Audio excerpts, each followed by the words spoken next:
ಸುಗಮ ಸಂಚಾರಕ್ಕೆ ಹೆದ್ದಾರಿಗಳು ಅವಶ್ಯಕ. ಹೆದ್ದಾರಿಗಳಲ್ಲಿ ಅಸುರಕ್ಷಿತವಾಗಿ ಸಂಚಾರ ಮಾಡಿದ್ರೆ ಜೀವಕ್ಕೆ ಅಪಾಯ.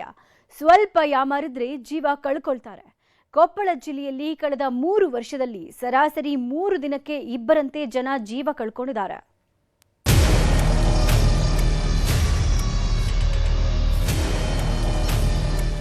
ಕೊಪ್ಪಳ ಜಿಲ್ಲೆಯಲ್ಲಿ 3 ರಾಷ್ಟ್ರೀಯ ಹೆದ್ದಾರಿಗಳನ್ನು ಹೊಂದಿದ್ದು, ರಾಷ್ಟ್ರೀಯ ಹೆದ್ದಾರಿ 50 ಬೆಂಗಳೂರು ಸೊಲ್ಲಾಪುರ, ರಾಷ್ಟ್ರೀಯ ಹೆದ್ದಾರಿ 67 ಗುತ್ತಿ ಅಂಕೋಲಾ ಹಾಗೂ ರಾಷ್ಟ್ರೀಯ ಹೆದ್ದಾರಿ 367 ಭಾನುಪುರ ಗದ್ದನಕೇರಿಗೆ ಸಂಪರ್ಕ ಕಲ್ಪಿಸುತ್ತದೆ.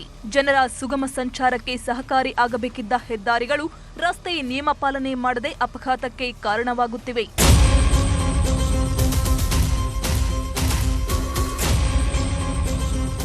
ಹೆದ್ದಾರಿಯಲ್ಲಿ ಅಪಘಾತಗಳು ಸಾಮಾನ್ಯ ಎನ್ನುವಂತಾಗಿದೆ.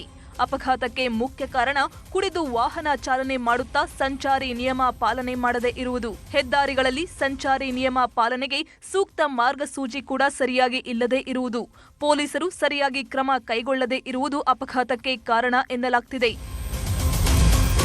ನಮ್ಮ ಜಿಲ್ಲೆಯಲ್ಲಿ ಸುಮಾರು 450ಕ್ಕೂ ಹೆಚ್ಚು ರಸ್ತೆ ಅಪಘಾತಗಳು ಸಂಭವಿಸಿವೆ. ಇದರಲ್ಲಿ ಸುಮಾರು 250ಕ್ಕೂ ಹೆಚ್ಚು ಸಾವುಗಳು ಸಂಭವಿಸಿವೆ. ಇದಕ್ಕೆ ಮೂಲ ಕಾರಣ ಅಂದರೆ ವಾಹನ ಸಂಚಾರರು ನಿಯಮಗಳನ್ನು ಪಾಲಿಸ್ತಿಲ್ಲ. ಡ್ರಿಂಕ್ ಆ್ಯಂಡ್ ಡ್ರೈವ್ ಕೂಡ ಇದರಲ್ಲಿ ಇದೆ. ಹಾಗೂ ನಮ್ಮ ಜಿಲ್ಲೆಯಲ್ಲಿ 3 NHಗಳಿವೆ. ಅದರಲ್ಲಿ ಸರಿಯಾದ ಮಾರ್ಗ ವ್ಯವಸ್ಥೆ ಸರಿಯಾಗಿಲ್ಲ. ಇದಕ್ಕೆ ನಿಯಮಗಳನ್ನು ಸರಿಯಾಗಿ ಪಾಲಿಸುವಂಥ ಕಟ್ಟುನಿಟ್ಟ ಕ್ರಮ ಜರುಗಿಸಬೇಕು. ಸಂಚಾರರಿಗೆ ಕಾನೂನು ಕ್ರಮ ಜರುಗಿಸಬೇಕು. ಅಲ್ಲೆಲ್ಲಿ ಜಾಗೃತಿ ಮೂಡಿಸಬೇಕು. ಕಳೆದ ವರ್ಷ 245 ಜನರು ಹೆದ್ದಾರಿ ಅಪಘಾತದಲ್ಲಿ ಸಾವನ್ನಪ್ಪಿದ್ದು, 2024ರಲ್ಲಿ 272, 2023ರಲ್ಲಿ 246 ಜನ ಸಾವನ್ನಪ್ಪಿದ್ದಾರೆ. 2024ರಲ್ಲಿ 73,000 ತಪಾಸಣೆ ಮಾಡಿದಾಗ 365 ಪ್ರಕರಣಗಳಲ್ಲಿ ಕುಡಿದು ವಾಹನ ಓಡಿಸಿರುವುದು ಪತ್ತೆಯಾಗಿದೆ. 2025ರಲ್ಲಿ 450 ಡ್ರಂಕ್ ಅಂಡ್ ಡ್ರೈವ್ ಕೇಸ್ ದಾಖಲಾಗಿದೆ. 2023ರಲ್ಲಿ total 246 fatal death, accidental death ಆಗಿತ್ತು. ಸೊ 2024ರಲ್ಲಿ ಇದು ಜಾಸ್ತಿಯಾಗಿ ಅರೌಂಡ್ 272 ಫೇಟಲ್ ಡೆತ್ ಆಯಿತು. ಈ ವರ್ಷ ಸುಮಾರು 245 ಕಮ್ಮಿ ಆಗಿದೆ.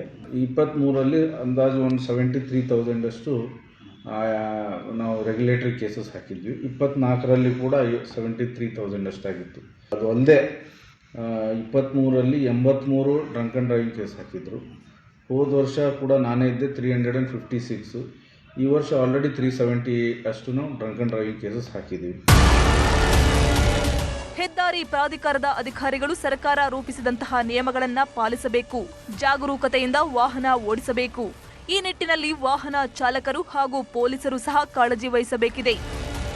ಶರಣಪ್ಪ ಬಾಚುಲಾಪುರ, ನ್ಯೂಸ್ 18 ಕೊಪ್ಪಳ.